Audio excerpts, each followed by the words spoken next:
Test 1. This is the Ielts listening test. You will hear a number of different recordings and you will have to answer questions on what you hear. There will be time for you to read the instructions and questions and you will have a chance to check your work. All the recordings will be played once only. The test is in 4 parts. At the end of the test, you will be given 10 minutes to transfer your answers to the answer sheet. Now turn to Part 1.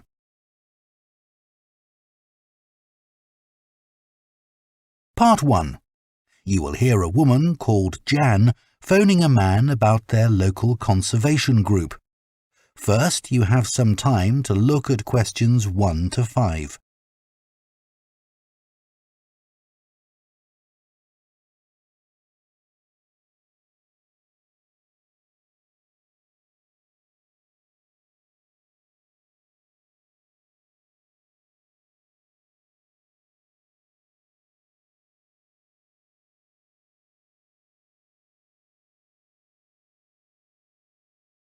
Now listen carefully and answer questions 1 to 5.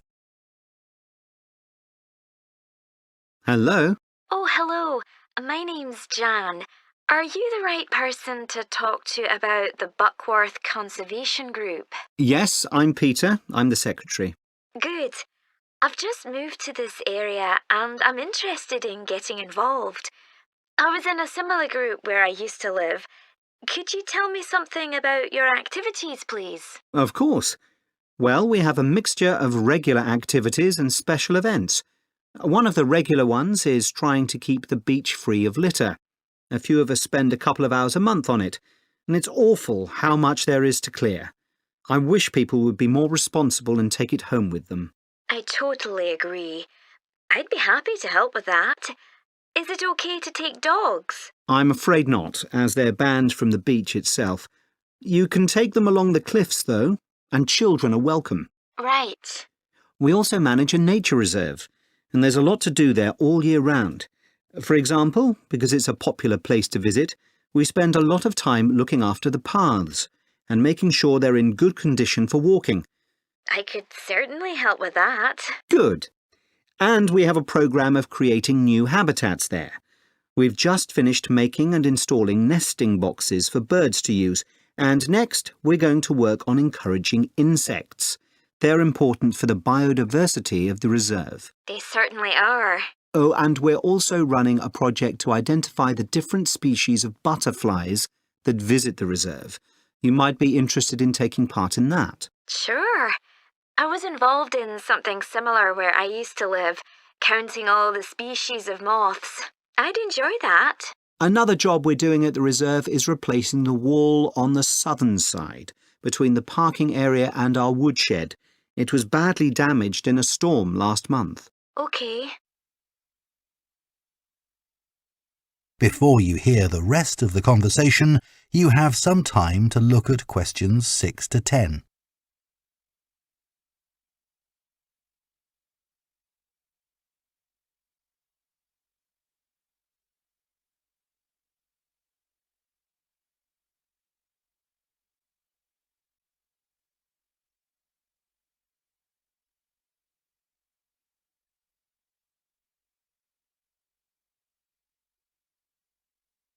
Now listen and answer questions 6 to 10. Then, as I said, we have a programme of events as well, both at the weekend and during the week. Right. I presume you have guided walks. I'd like to get to know the local countryside as I'm new to the area. Yes, we do. The next walk is to Ruston Island a week on Saturday. We'll be meeting in the car park at Dunsmore Beach at low tide. That's when the sands are dry enough for us to walk to the island without getting wet. Sounds good. The island's a great place to explore. It's quite small and it's got a range of habitats. It's also an ideal location for seeing seals just off the coast or even on the beach. Okay. And is there anything we should bring? Like a picnic, for instance? Yes, do bring one, as it's a full-day walk. And of course, it'll be wet walking across and back, so make sure your boots are waterproof. I must buy a new pair. There's a hole in one of my current ones. Well, I'd definitely like to come on the walk. Great. Then later this month we're having a one-day woodwork session in Hopton Wood. I've never tried that before. Is it okay for beginners to take part? Definitely.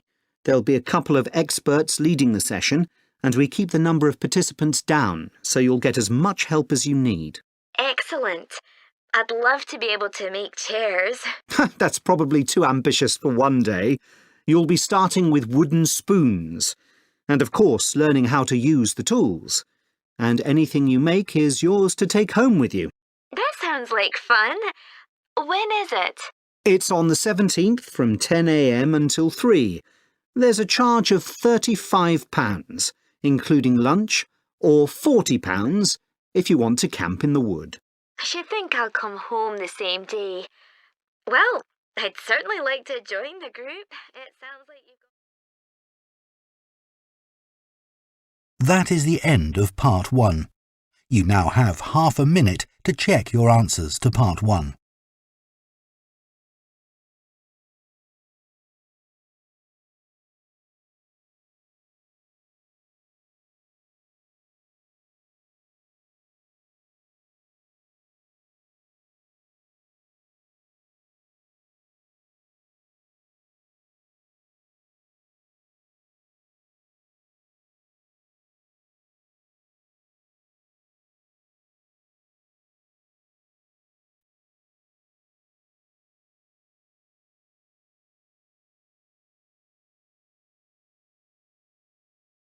Part 2. You will hear a tour guide, Lou Miller, speaking to a group of people about a boat trip they are going to take around the Australian island of Tasmania.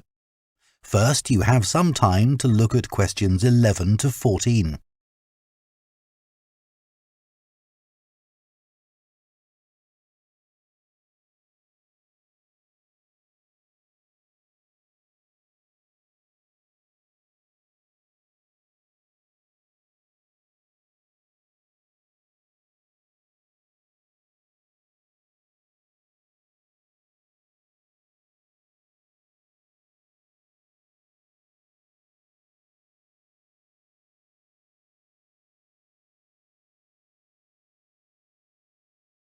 Now listen carefully and answer questions 11 to 14. So, hello everyone. My name's Lou Miller and I'm going to be your tour guide today as we take this fantastic boat trip around the Tasmanian coast. Before we set off, I just want to tell you a few things about our journey. Our boats aren't huge, as you can see. We already have 3 staff members on board, and on top of that, we can transport a further 15 people, that's you, around the coastline. But please note, if there are more than 9 people on either side of the boat, we'll move some of you over. Otherwise, all 18 of us will end up in the sea. We've recently upgraded all our boats. They used to be jet black, but our new ones now have these comfortable dark red seats and a light green exterior in order to stand out from others and help promote our company. This gives our boats a rather unique appearance, don't you think? We offer you a free lunchbox during the trip, and we have 3 types. Lunchbox 1 contains ham and tomato sandwiches. Lunchbox 2 contains a cheddar cheese roll. And Lunchbox 3 is salad-based and also contains eggs and tuna. All 3 lunchboxes also have a packet of crisps and chocolate bar inside. Please let staff know which lunchbox you prefer. I'm sure I don't have to ask you not to throw anything into the sea. We don't have any bins to put litter in, but Jess, myself or Ray, our other guide, will collect it from you after lunch and put it all in a large plastic sack. Before you hear the rest of the talk, you have some time to look at questions 15 to 20.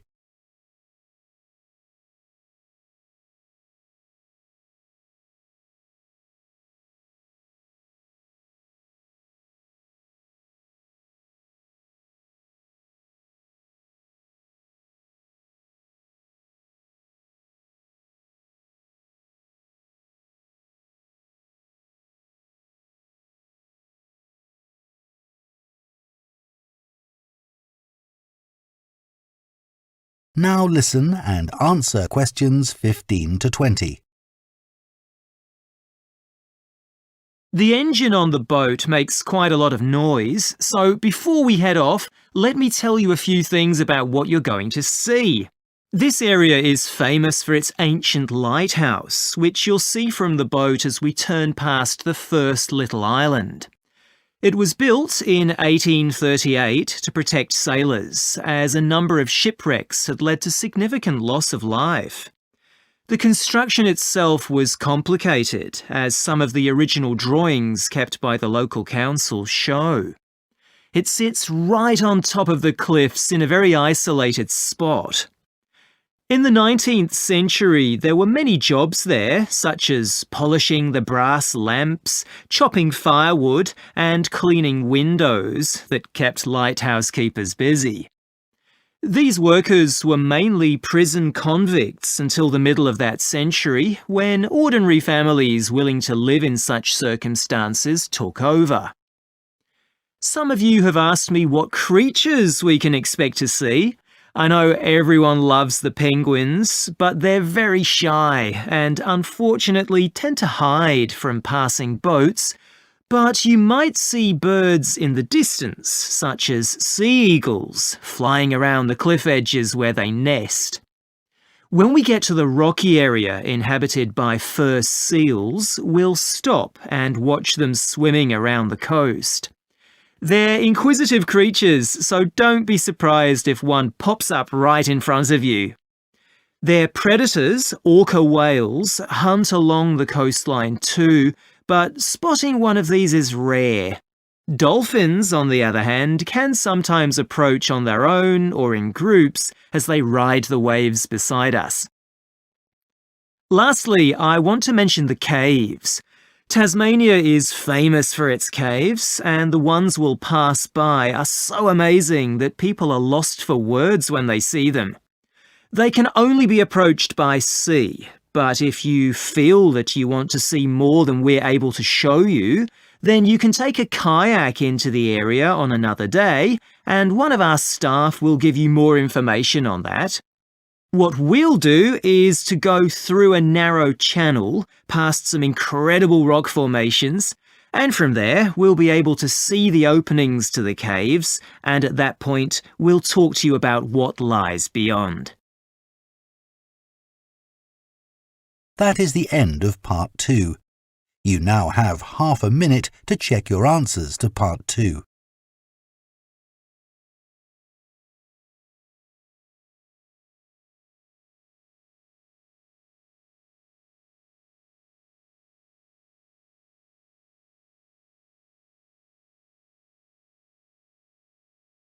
Their work placements and their course modules.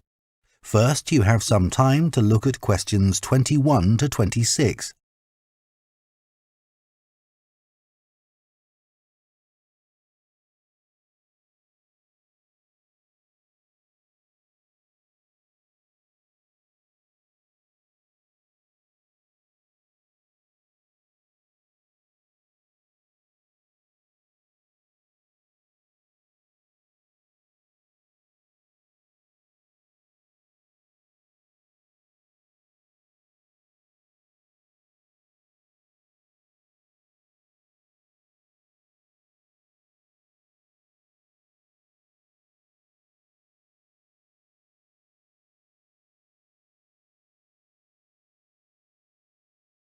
Now listen carefully and answer questions 21 to 26. So, Tim, we have to do a short summary of our work experience on a farm. Right. My farm was great, but arranging the work experience was hard. One problem was it was miles away and I don't drive. And also, I'd really wanted a placement for a month, but I could only get one for 2 weeks. I was lucky. The farmer let me stay on the farm, so I didn't have to travel. But finding the right sort of farm to apply to wasn't easy. No, they don't seem to have websites, do they? I found mine through a friend of my mother's, but it wasn't easy. No. My farm was mostly livestock, especially sheep. I really enjoyed helping out with them. I was up most of one night helping a sheep deliver a lamb. On your own? No, the farmer was there, and he told me what to do. It wasn't a straightforward birth, but I managed. It was a great feeling to see the lamb stagger to its feet and start feeding almost straight away, and to know that it was okay. Then another time, a lamb had broken its leg, and they got the vet in to set it, and he talked me through what he was doing. That was really useful. Yes, my farm had sheep too. The farm was in a valley and they had a lowland breed called Suffolks, although the farmer said they'd had other breeds in the past. So were they bred for their meat? Mostly, yes. They're quite big and solid. My farm was up in the hills, and they had a different breed of sheep. They were Cheviots. Oh, I heard their wool's really sought after. Yes, it's very hard wearing, and they use it for carpets. Right. I was interested in the amount of supplements they add to animals' feed nowadays. Like, even the chickens got extra vitamins and electrolytes in their feed. Yes, I found that too.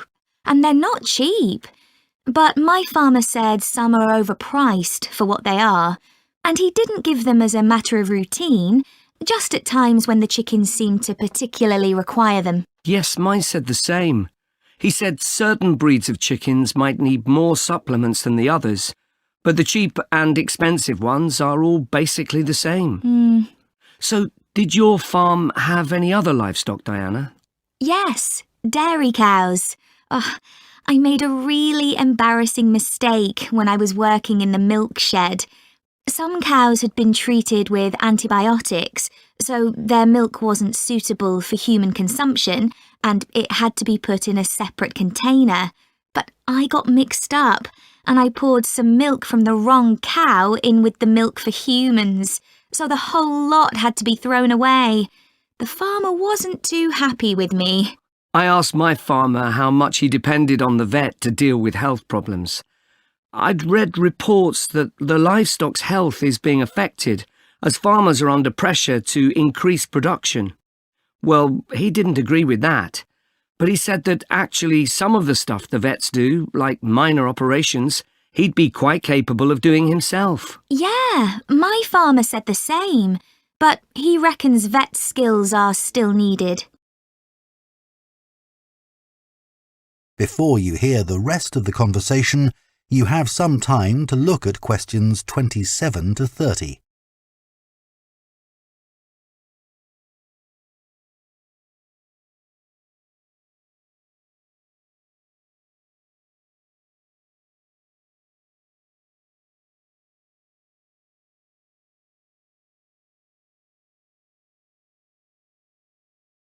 Now listen and answer questions 27 to 30.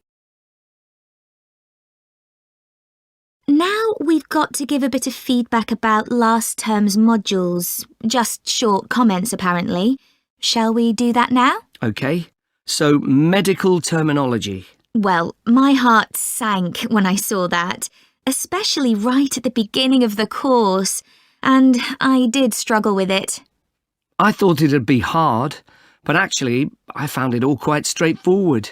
What did you think about diet and nutrition? OK, I suppose.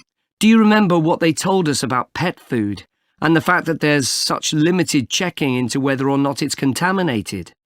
I mean, in comparison with the checks on food for humans, I thought that was terrible. I think the module that really impressed me was the animal disease one, when we looked at domesticated animals in different parts of the world, like camels and water buffalo and alpaca. The economies of so many countries depend on these, but scientists don't know much about the diseases that affect them. Yes. I thought they'd know a lot about ways of controlling and eradicating those diseases, but that's not the case at all. I loved the wildlife medication unit. Things like helping birds that have been caught in oil spills. That's something I hadn't thought about before. Yeah, I thought I might write my dissertation on something connected with that. Right. So, actually, I was thinking something along the same lines. That is the end of part 3. You now have half a minute to check your answers to Part 3.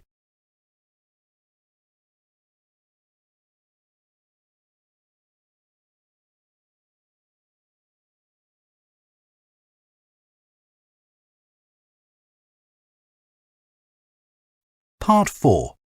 You will hear an anthropology student giving a presentation on spiral path designs known as labyrinths. First, you have some time to look at questions 31 to 40.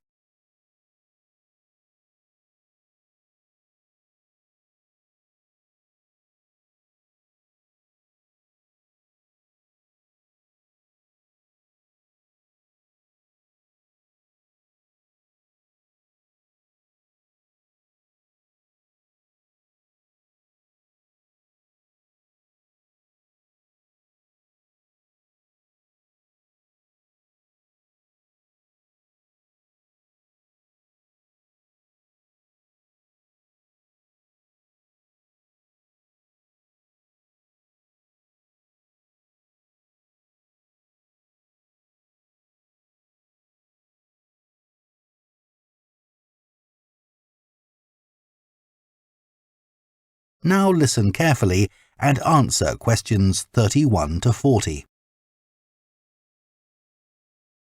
Labyrinths have existed for well over 4,000 years. Labyrinths and labyrinthine symbols have been found in regions as diverse as modern-day Turkey, Ireland, Greece and India. There are various designs of labyrinth, but what they all have in common is a winding spiral path which leads to a central area.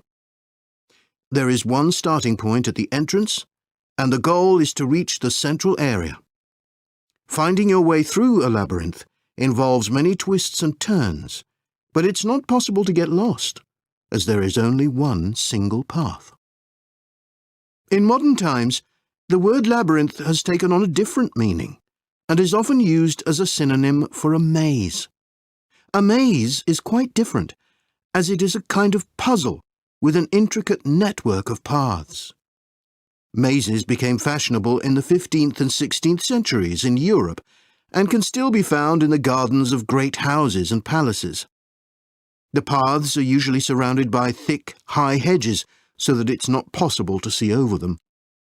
Entering a maze usually involves getting lost a few times before using logic to work out the pattern and find your way to the centre, and then out again. There are lots of dead ends and paths which lead you back to where you started. The word maze is believed to come from a Scandinavian word for a state of confusion. This is where the word amazing comes from. Labyrinths, on the other hand, have a very different function. Although people now often refer to things they find complicated as labyrinths, this is not how they were seen in the past.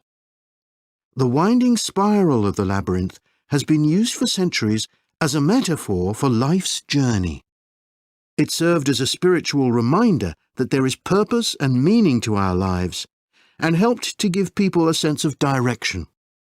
Labyrinths are thought to encourage a feeling of calm, and have been used as a meditation and prayer tool in many cultures over many centuries.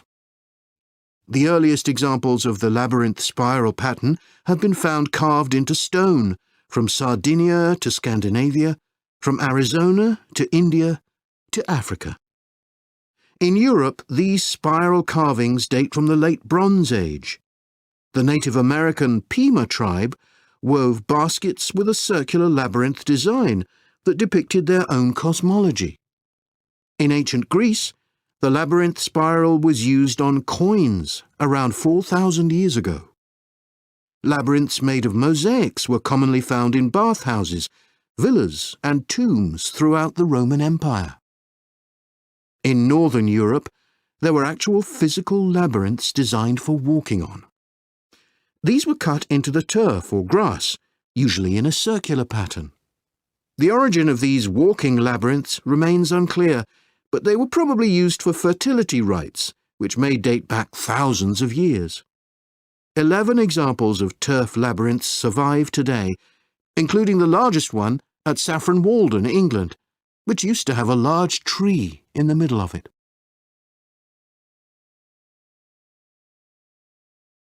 More recently, labyrinths have experienced something of a revival. Some believe that walking a labyrinth promotes healing and mindfulness, and there are those who believe in its emotional and physical benefits, which include slower breathing and a restored sense of balance and perspective. This idea has become so popular that labyrinths have been laid into the floors of spas, wellness centres, and even prisons in recent years. A pamphlet at Colorado Children's Hospital informs patients that walking a labyrinth can often calm people in the midst of a crisis. And apparently, it's not only patients who benefit. Many visitors find walking a labyrinth less stressful than sitting in a corridor or waiting room. Some doctors even walk the labyrinth during their breaks. In some hospitals, patients who can't walk can have a paper finger labyrinth brought to their bed. The science behind the theory is a little sketchy, but there are dozens of small-scale studies which support claims about the benefits of labyrinths. For example, one study found that walking a labyrinth provided short-term calming, relaxation and relief from anxiety for Alzheimer's patients. So what is it about labyrinths that makes their appeal so universal?